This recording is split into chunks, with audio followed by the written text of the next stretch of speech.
Chapter 2 of the Book of Job begins in a way that is deeply unsettling.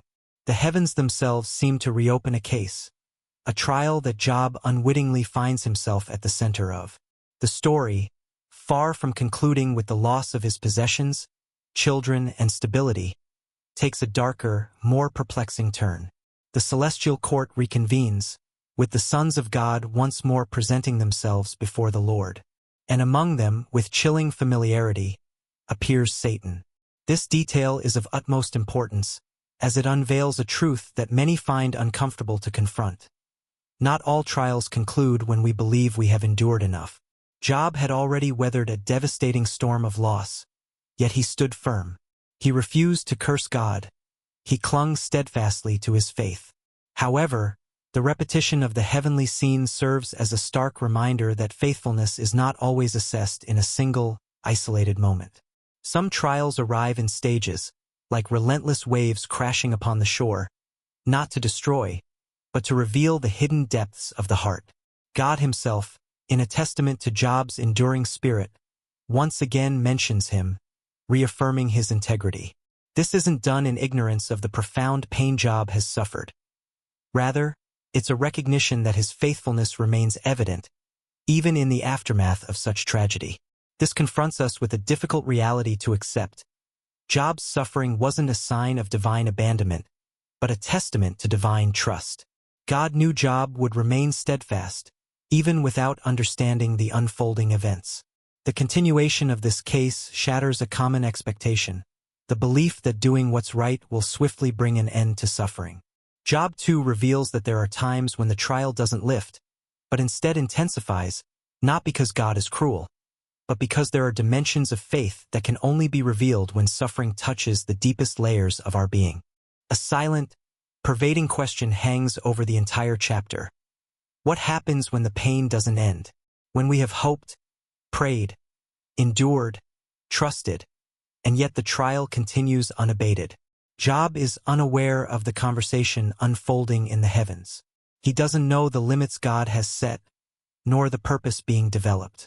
He only knows that the pain persists. This opening scene imparts an essential lesson. True faith isn't tested solely by the initial blow, but by the continuation of suffering. Remaining faithful when pain arrives is undeniably difficult, but remaining faithful when pain refuses to leave is a far deeper, more profound test. Job 2 prepares us to understand that this story isn't simply about losing possessions, but about how we respond when trials extend beyond our comprehension. The heavenly court hasn't closed the case, but neither has it lost control. God remains sovereign, even when suffering continues. And this truth sets the tone for the entire chapter. Job isn't being destroyed. He's being tested on levels that transcend the visible. God speaks again, his gaze directed toward Job. He doesn't point out flaws or announce hidden punishments, but rather reaffirms something that remains intact despite the pain. Suffering hasn't altered Job's essence. Loss hasn't corrupted his heart. And this is what God declares before Satan. Have you considered my servant Job? God asks, almost as a challenge. There is no one like him on the earth, a blameless and upright man, one who fears God and shuns evil. And he still maintains his integrity, even though you incited me against him to ruin him without any reason. This affirmation is deeply moving. God acknowledges that Job has lost everything visible, but highlights something that remains untouched: his integrity. Job doesn't understand the reasons for his pain, but he remains the same man before God. This reveals that authentic faith doesn't depend on answers, but on a relationship rooted in reverence. The phrase, "he still maintains his integrity," strikes with particular force. It doesn't say "he maintained" as something in the past, but "he maintains" in the present tense, meaning even now, in the midst of grief, silence, and confusion.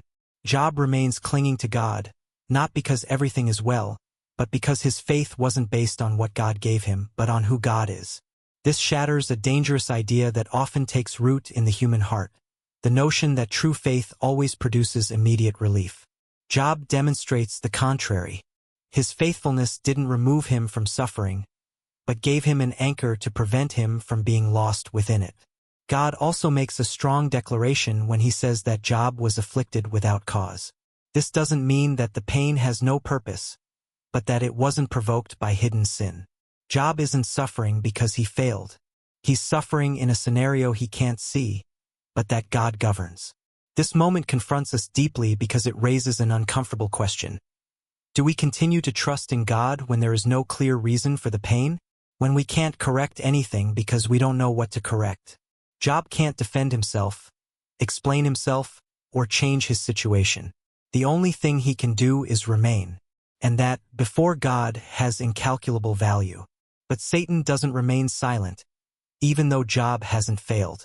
The accuser persists, not denying Job's integrity, but attempting to reinterpret it. His argument is cruel and calculated. As long as the pain doesn't touch the innermost being, faith can be maintained. With this, the scene is set for something even deeper. The trial isn't over. It's about to descend to a more painful, more personal, more physical level. And even then, God continues to set limits. Here we understand something essential for the entire chapter. God doesn't lose control when suffering increases. Even if the pain intensifies, God's sovereignty remains firm.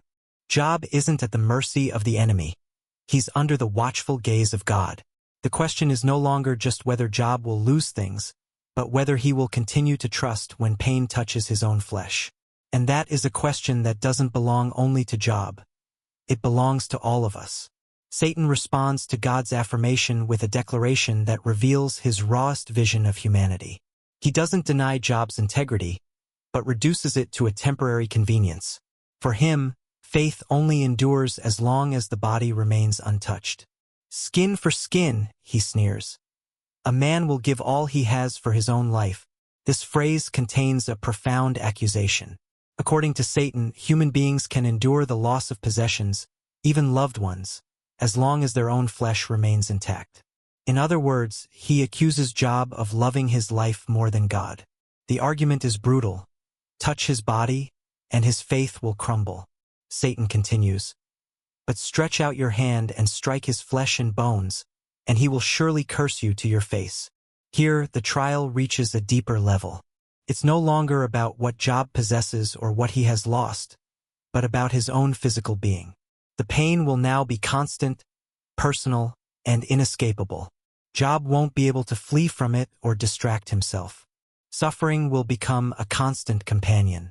God's response is brief, firm, and revealing. Very well, then, he says, he is in your hands, but you must spare his life. This verse is fundamental to understanding the entire chapter. God allows the trial but establishes a clear limit. Satan doesn't have absolute control. He can't cross the boundary that God doesn't authorize. This teaches us a truth that sustains believers in the midst of pain. Even when suffering intensifies, the life of the righteous remains under God's care. Then what Satan had requested occurs. So Satan went out from the presence of the Lord and afflicted Job with painful sores from the soles of his feet to the crown of his head. The description is total. There isn't a part of his body that remains free. The pain is continuous, visible, and humiliating. Job doesn't only suffer internally. Now his suffering is manifested externally. His body becomes a testament to his affliction. The illness isn't mild or fleeting. It's a condition that invades his entire being. Here is revealed one of the harshest realities of human suffering. There are pains that can't be hidden. Job can no longer maintain an appearance of strength. His body speaks for him. His faith is now tested not in words, but in silent endurance. This moment confronts us deeply. There are trials that strike our circumstances, and others that strike our health, our energy, our dignity. When the body aches, the mind weakens, and the soul grows weary. Satan is betting that in that state, Job will renounce God. But even here, there is something that doesn't change. God continues to have the final word. Satan wounds but doesn't destroy. He afflicts but doesn't decide the end. Job is wounded, yes, but he remains alive. And that preserved life isn't accidental. It's mercy. This part of the story prepares us to understand that authentic faith isn't always expressed with grand declarations, but with the daily decision to continue breathing before God when the pain doesn't cease. Job doesn't speak much yet, but his silence begins to carry eternal weight. After the illness covers Job's body from the soles of his feet to the crown of his head, the text doesn't describe screams, speeches, or complaints. It describes a posture, an image that speaks more than 1,000 words.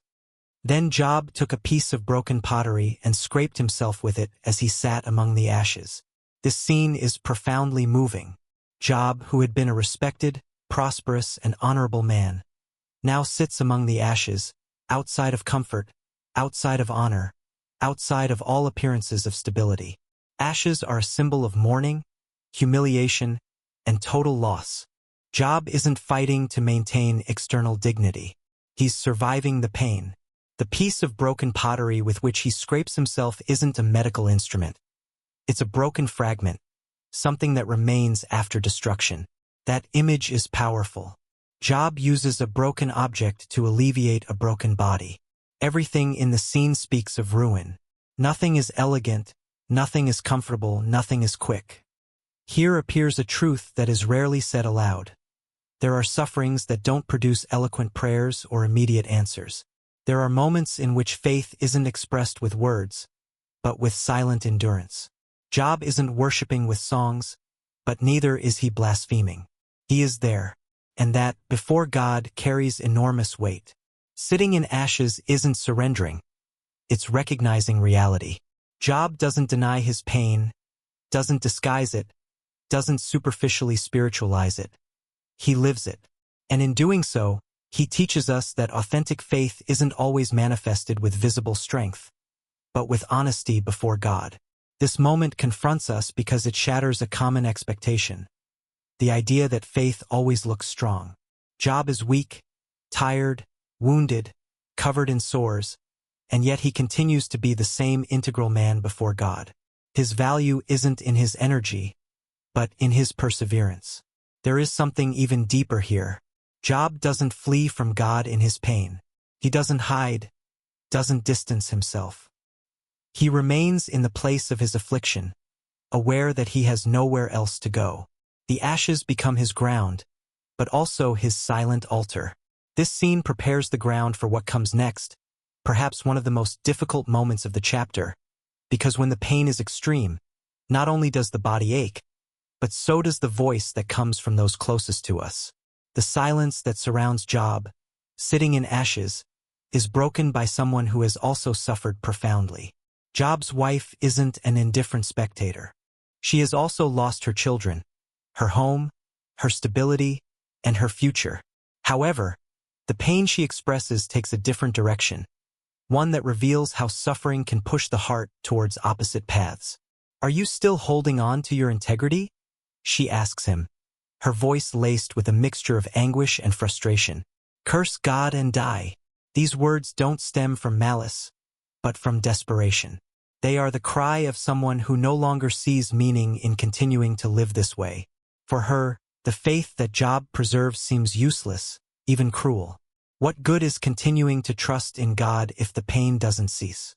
What value does integrity have when life has become unbearable? Here is revealed a hard but real truth. Pain doesn't always bring people closer to God. Sometimes it pushes them to reject Him. Job's wife isn't tempting Job out of ambition, but out of exhaustion. Her proposal isn't strategic blasphemy, but emotional surrender. In her mind, dying seems more merciful than continuing to suffer. This is perhaps the most dangerous test for Job, because it doesn't come from a declared enemy, but from someone close. Attacks hurt more when they come wrapped in affection. The voice that weighs the most isn't always the loudest, but the closest. And here is fulfilled something that traverses all of Scripture. Faith isn't only tested by circumstances, but by counsel. Her question is key. Are you still holding on to your integrity? She doesn't question the existence of God. She questions the usefulness of fidelity. It's a subtle temptation, not to deny God, but to release trust in Him. Not to discuss doctrine, but to abandon hope. Job listens, weak, wounded, sitting in ashes, but his response reveals something.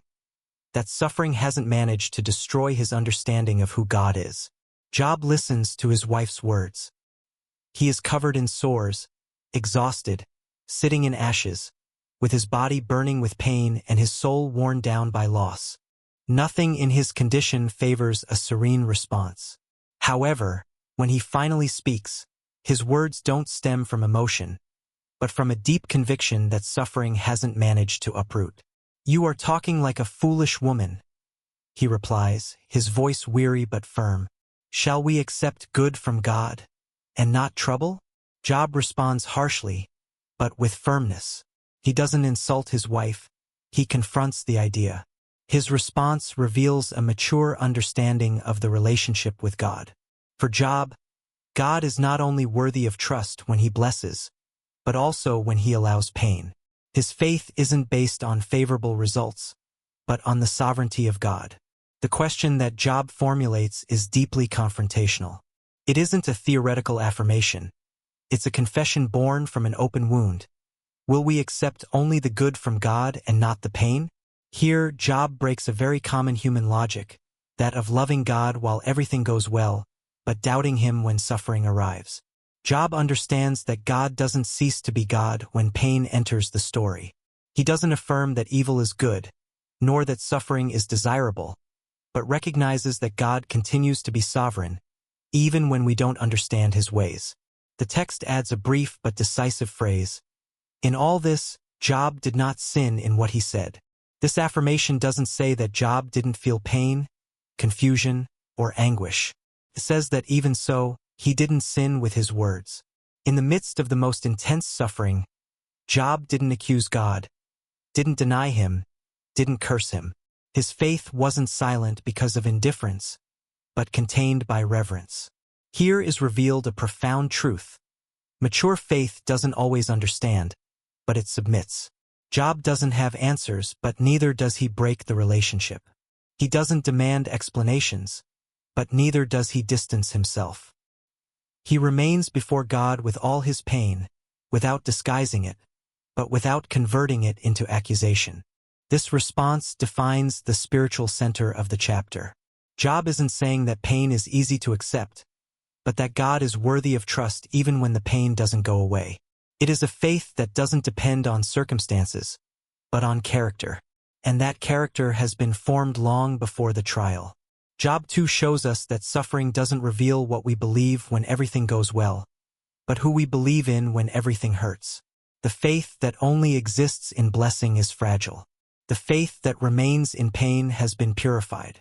And just when it seems that everything is said, the chapter introduces a final scene that adds human depth to the story.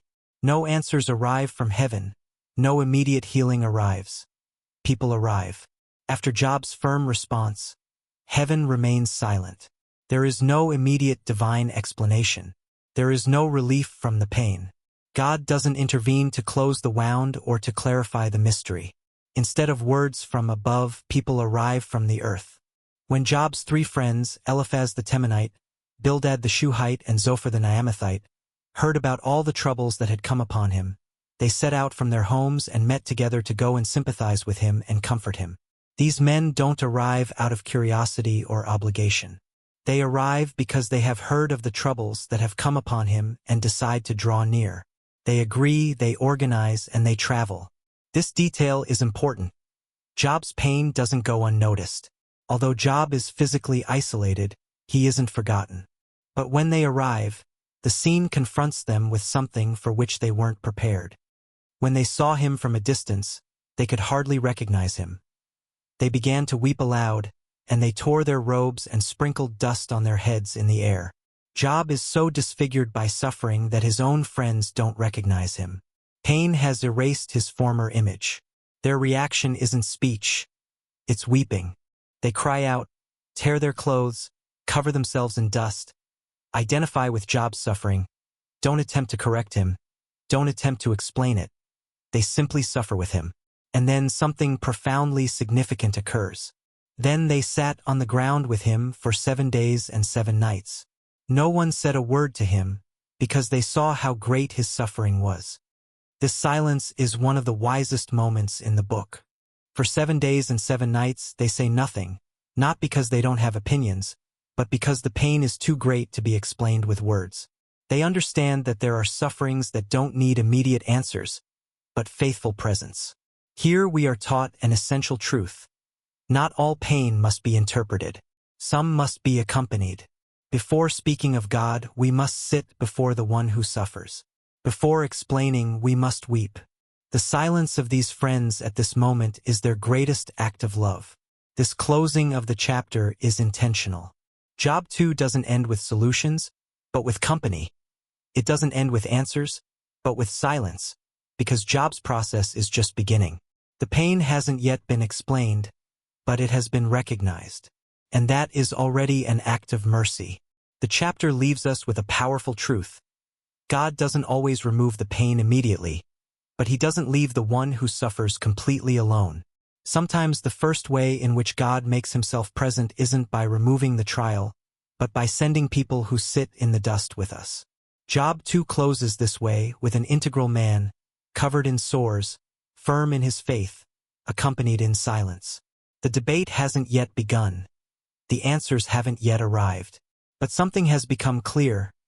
Job hasn't released God, and God hasn't released Job. The silence of 7 days and 7 nights isn't a narrative void. It's a sacred space. It's the tacit recognition that Job's pain has surpassed any simple explanation. No one dares to speak because any word would be insufficient. Here the Bible shows us something profoundly human and spiritual at the same time. When suffering reaches a certain depth, language falls short. Job is surrounded, but remains alone in his interior experience. His friends are physically present, but they still don't understand what is occurring. God remains silent. Heaven doesn't explain. The body aches, the soul resists, and at that exact point, Job's faith enters a new stage. It is no longer just faith that withstands external blows, nor faith that resists physical pain, but faith that dwells in the absence of answers. This moment is pivotal, confronting us with an uncomfortable truth. We often expect God to provide an explanation before our pain subsides. Yet, in Job's narrative, the opposite occurs. The suffering persists even in the absence of answers. And the explanation, when it finally arrives, comes long after the internal work of the process has been completed.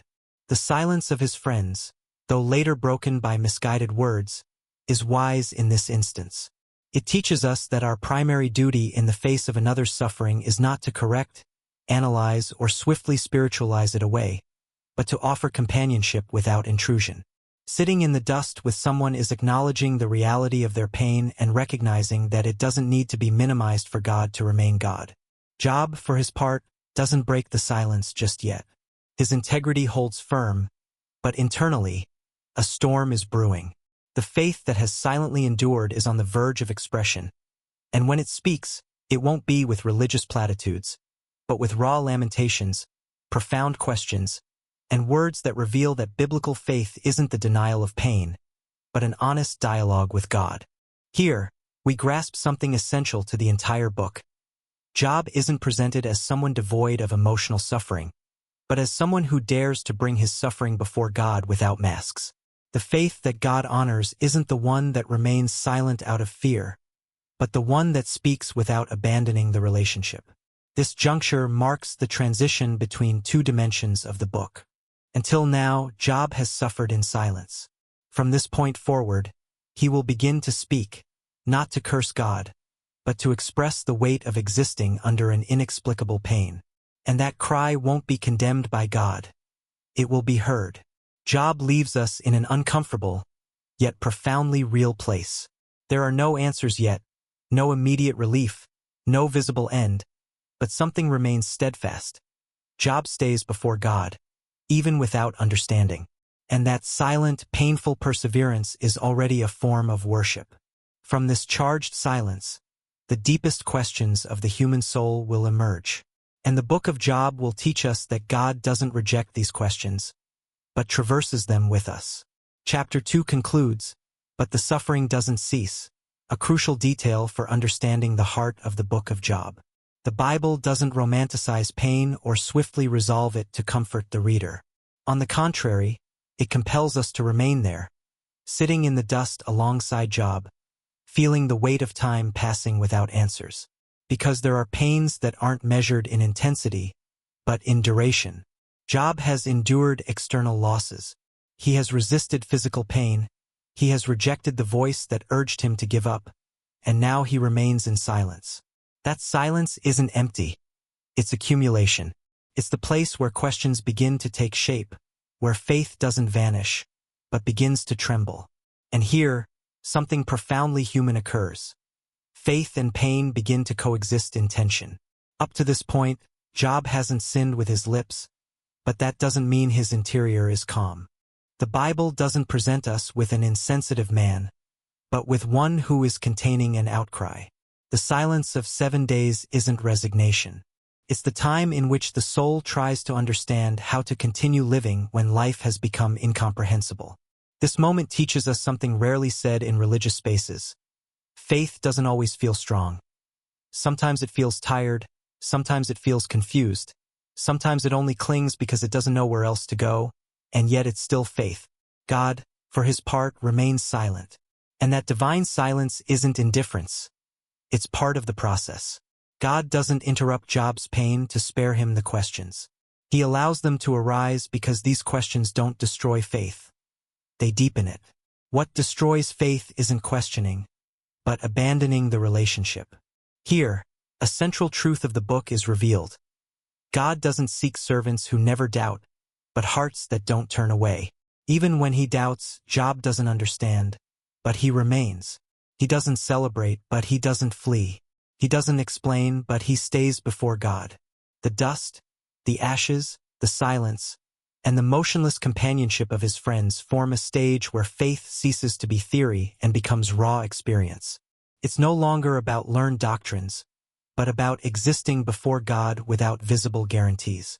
And it's from this place, not from strength, but from fragility, that Job will begin to speak.